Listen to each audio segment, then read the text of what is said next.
Hi friends, welcome to அம்மி and Bommi kitchens. எல்லோரும் எப்படி இருக்கீங்க? இன்றைக்கி பெரிய காலிஃப்ளவர் ஒன்று எடுத்திருக்கேன். இதை வச்சு தான் நம்ம இன்றைக்கி சூப்பரான காலிஃப்ளவர் கிரேவி ரெடி பண்ண போகிறோம். காலிஃப்ளவரை நல்லா கட் பண்ணி எடுத்துக்கிட்டு சுட சுட ஒரு பாத்திரத்தில் தண்ணி ரெடி பண்ணியாச்சு. இப்போ இந்த கொதிக்கிற தண்ணியில் நம்ம எடுத்து அலசி வச்சுருக்கக்கூடிய காலிஃப்ளவர்ஸை நம்ம சேர்த்துக்கிற போகிறோம். எப்பயுமே நம்ம காலிஃப்ளவர் ஃப்ரை பண்ணுறதாகட்டும், குழம்பு வைக்கிறதாகட்டும், எப்பயுமே இந்த மாதிரி ஹாட் வாட்டரில் போட்டு எடுத்து அதுக்கப்புறம் க்ளீன் பண்ணிவிட்டு தான் நம்ம சமைக்கிறதுக்கு எடுத்துக்கணும். அப்போ தான் கொஞ்சம் நல்லாயிருக்கும். ஏன்னா இதில் குட்டி குட்டி புழுக்கள் இருக்கும். அது இந்த ஹாட் வாட்டரில் நம்ம போட்டு எடுக்கும் பொழுது அதெல்லாம் போயிடும். உங்களுக்கு ஈஸியாக இருக்கும். சாப்பிட்றதுக்குமே எந்த ஒரு இதுவுமே இருக்காது. ஸோ அதுக்காக தான் நம்ம இந்த வேலையை எப்போயுமே காலிஃப்ளவர்னாலே பண்ணிக்கிறோம். அது என்ன சீசனாக இருந்தாலும் இந்த காலிஃப்ளவரை நீங்கள் இப்படி ஒருக்கா செஞ்சு எடுத்துக்கோங்க. இப்போ நம்ம நல்லா சுட சுட அப்படியே போட்டாச்சு. கொஞ்சம் நேரத்தில் நம்ம அதை கழுவி எடுத்துக்கலாம். அதுக்கப்புறம் பட்டாணி கொஞ்சம் போல் எடுத்திருக்கேன் நான். இது ஊற வைக்கிறதுக்கு நான் மறந்துட்டேன். ஸோ அதனால் வேண்டி கொஞ்சம் நேரம் இது தண்ணியில் போட்டுட்டு நம்ம குக்கரில் தான் போட்டு எடுக்க போகிறோம். குக்கரில் ஒரு 2-3 விசில் விட்டுட்டோம் அப்படின்னா உங்களுக்கு சூப்பராக பட்டாணி வெந்து வந்துடும். இதுக்கான வீடியோவுமே நான் உங்களுக்கு அப்லோட் பண்ணியிருக்கேன். பட்டாணி நம்ம ஊற வைக்க மறந்துட்டோம்னா டக்குன்னு எப்படி ரெடி பண்ணுறது அப்படின்னு சொல்லிட்டு. இப்போ நம்ம குக்கரில் வச்சாச்சு. இது ஒரு 2-3 விசில் வந்ததும் நம்ம எடுத்துக்கலாம். கரெக்டாக இருக்கும். காலிஃப்ளவர் கிரேவி பண்ணுறதுக்காக வேண்டி ஒரு 3 வெங்காயம் எடுத்துருக்கு.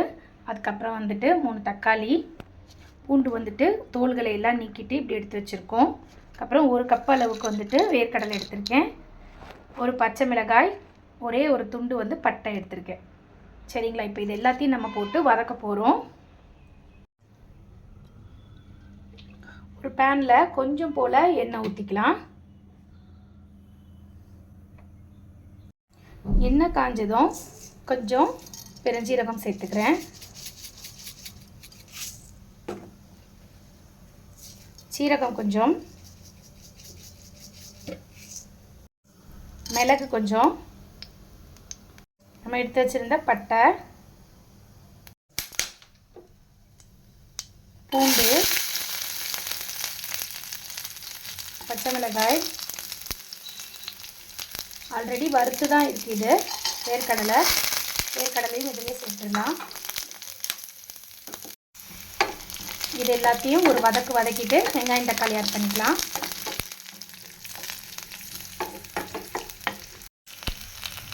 வெங்காயம் எடுத்துக்கிறேன்.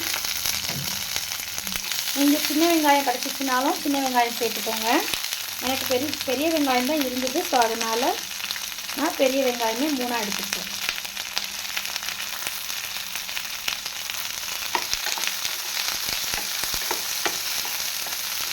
வெங்காயம் கொஞ்சம் நல்லா வதங்கி வரட்டும்.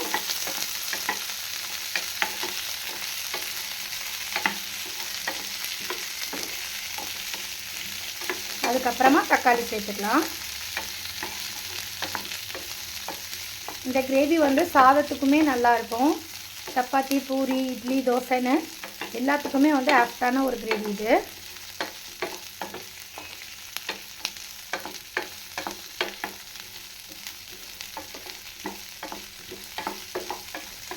வேர்க்கடலைக்கு பதிலாக உங்ககிட்ட முந்திரி பருப்பு இருந்துச்சுனாலும் நீங்கள் தாராளமாக சேர்த்துக்கலாம்.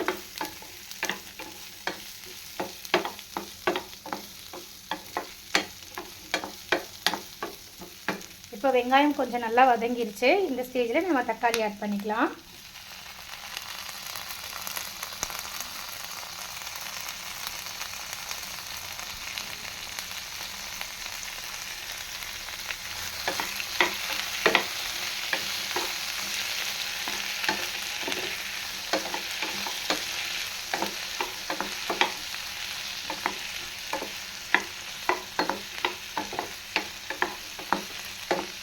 தக்காளி நல்லா வதங்கிடுச்சு. ஒரு அரை மூடி தேங்காயில் நல்லா துருவி எடுத்து வச்சுருக்கேன். அதாவது மேலாப்பில் துருவி இருக்கேன். சரிங்களா? இதை நம்ம இதோட சேர்த்துக்கலாம்.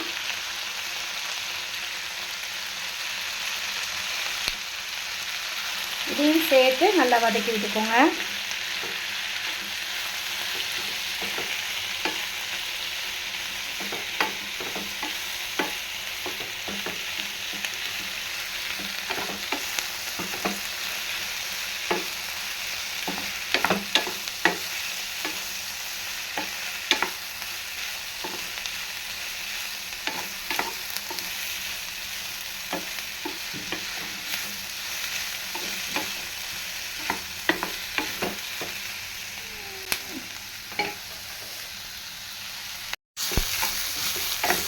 பாருங்கள் நல்லா சூப்பராக வதங்கிடுச்சு. இது கொஞ்சம் நேரம் ஆற விட்டுட்டு நம்ம மிக்ஸி ஜாரில் போட்டு அடித்து எடுத்துக்கலாம்.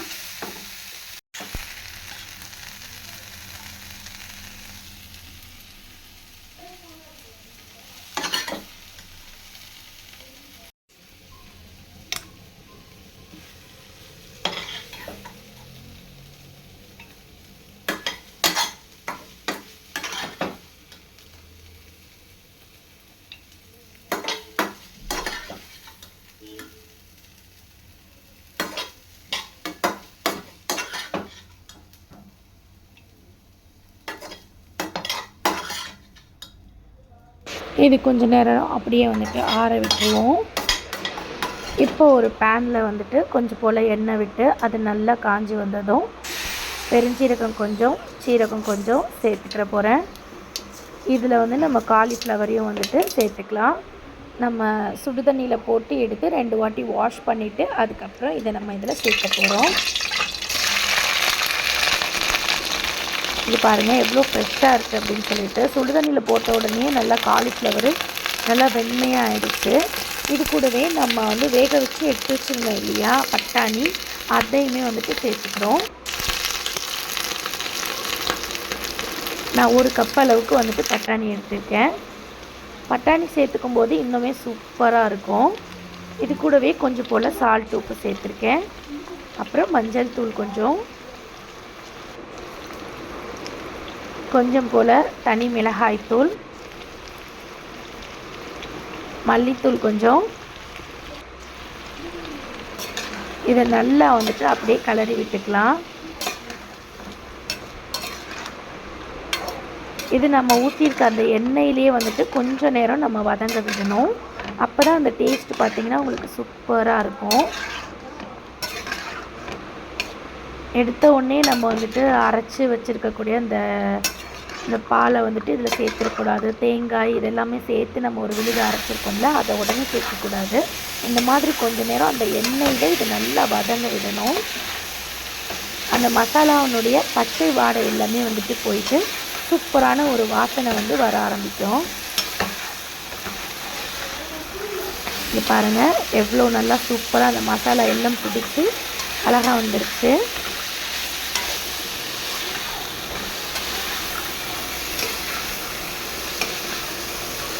இப்போ பாருங்கள் நான் இந்த பேஸ்ட்டை வந்து நல்லா அரைச்சி எடுத்துகிட்டு வந்துட்டேன். கொஞ்சம் கூட குறக்குறப்பு இல்லாமல் நல்லா நைஸான பேஸ்ட்டை அரைச்சி எடுத்துக்கோங்க. இது அப்படியே வந்துட்டு இந்த காலிஃப்ளவரில் சேர்த்துக்கிறேன்.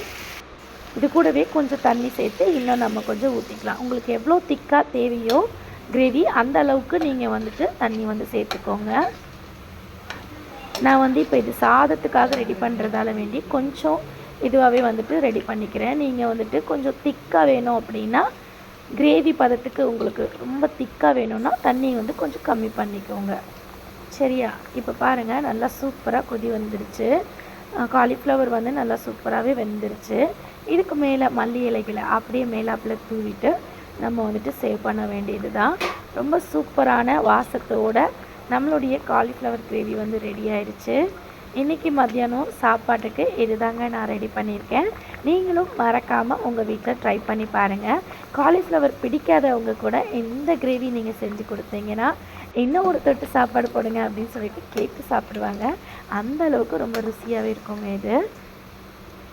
இதில் நம்ம தேங்காயெல்லாம் வந்து போட்டு அரைச்சி இருக்கிறதால வேண்டி ரொம்பவே டேஸ்டியாக இருக்கும். தேங்காவை எப்போயுமே நீங்கள் துருவி போட்டு அரைங்க, அப்படியே போட்டு அரைக்காதீங்க. அதுலேயுமே உங்களுக்கு டேஸ்ட் வந்து மாறுறதுக்கு நிறைய வாய்ப்பு இருக்குது.